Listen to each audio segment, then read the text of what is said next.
Hello, my name is Jim Gurman, and welcome to another episode of Kilimanjaro. Today we're going to be taking a look at the Festool OF1400 plunge router. This is Festool's mid-range router. They make a larger one and a smaller one, so this is good for most general purpose work. It costs $535 and comes in this very nice Festool sustainer. Now, what's great about this sustainer is, first of all, it's very sturdy. You can use it to prop up work. It latches onto a dust collector if you have a Festool one. You can stack it with other ones, and they all latch together, so that's great. But inside, not only is there space for all the various accessories, everything lines up in this nice container at the bottom here, but best of all, there's a picture up top here that tells you where everything's supposed to go.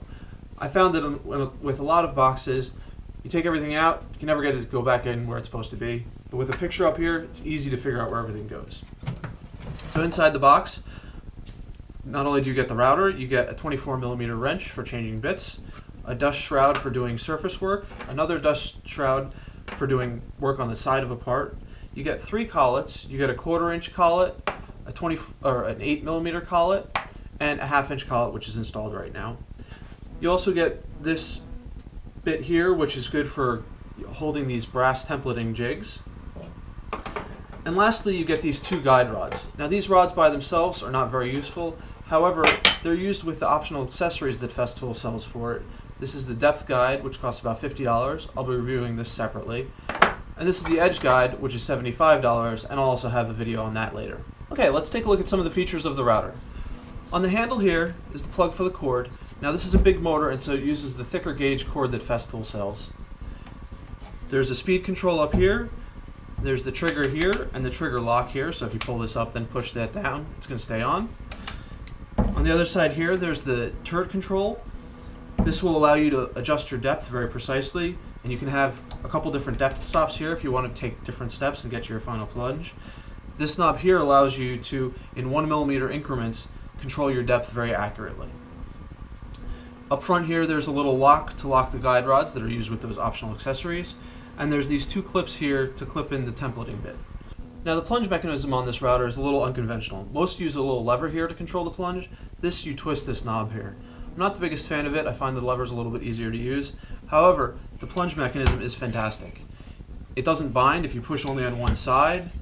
It's very easy to do. It's got a good strength where you're not going to accidentally push it down too much. It's very easy to control. And if it is locked all the way down and you undo it, it doesn't just slam back up, which could be dangerous.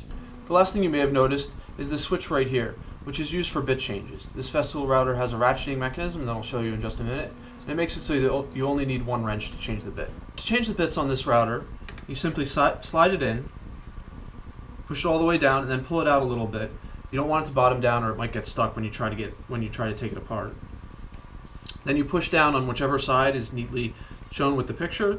So I'm going to push down on this side because I want to put the bit in. You put the wrench on, and you tighten it down.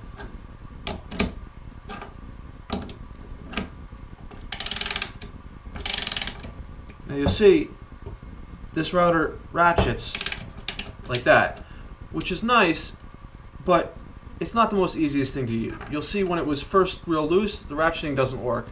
So you have to take the wrench off and on and push it a couple times, which is kind of irritating. There's also no convenient way to hold the router while you're pushing down on this. It takes a bit of force to push this down, and there's no way you can grip it here and hold it down. It just doesn't work.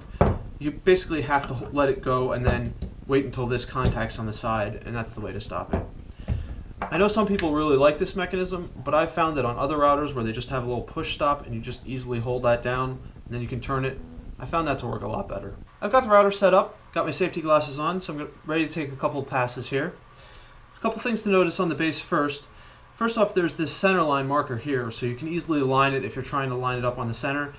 Lets you line up the bit exactly where you want it to be. It also has an arrow here which indicates the direction of rotation, which can help you prevent making climb cuts, which is always useful. I've got it set up with the stop here. Take about a 1/2-inch deep cut. And I don't have any dust collection running right now, just so you can see how it works without any dust collection. Alright, so let's drop it down, see how well it cuts.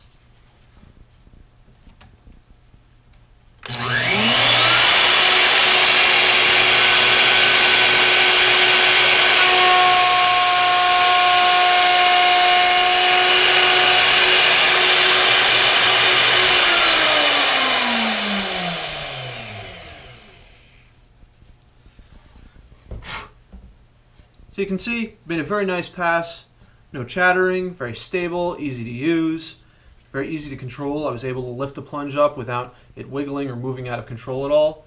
Really works great. I've got the dust collection shroud attached now. Now one thing to note is on the side here, there's this little door. That allows you to put the dust collection on without having to take the bit off. That's really nice, makes life a lot easier. Now I don't have a Festool vacuum hooked up to this. This is just a regular shop vac, about $30, not anything fancy. But you can see it still will work extremely well with this. I'm going to turn the vacuum on and make a couple quick cuts, and you can see how well the dust collection works.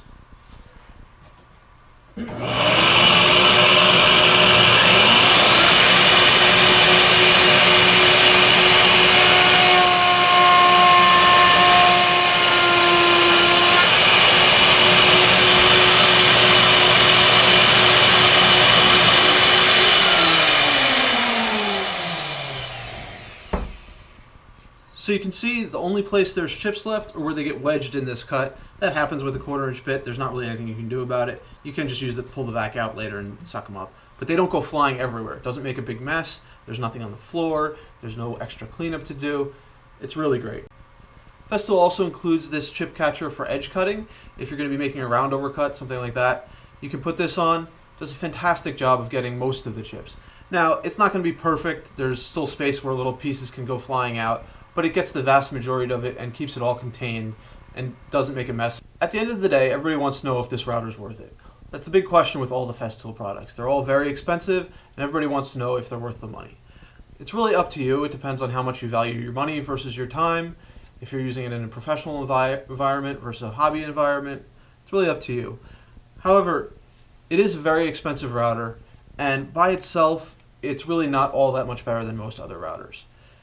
The dust collection on it is certainly superior, and the plunge mechanism is better, but they're not that much better. Where this router is hugely worthwhile, though, is if you get the two optional accessories. The edge guide and the guide stop, which I've reviewed separately, really increase the value of this router tremendously. And while they aren't a significantly larger portion of the cost of the router, they let you do a lot of things that you can't do with any other router.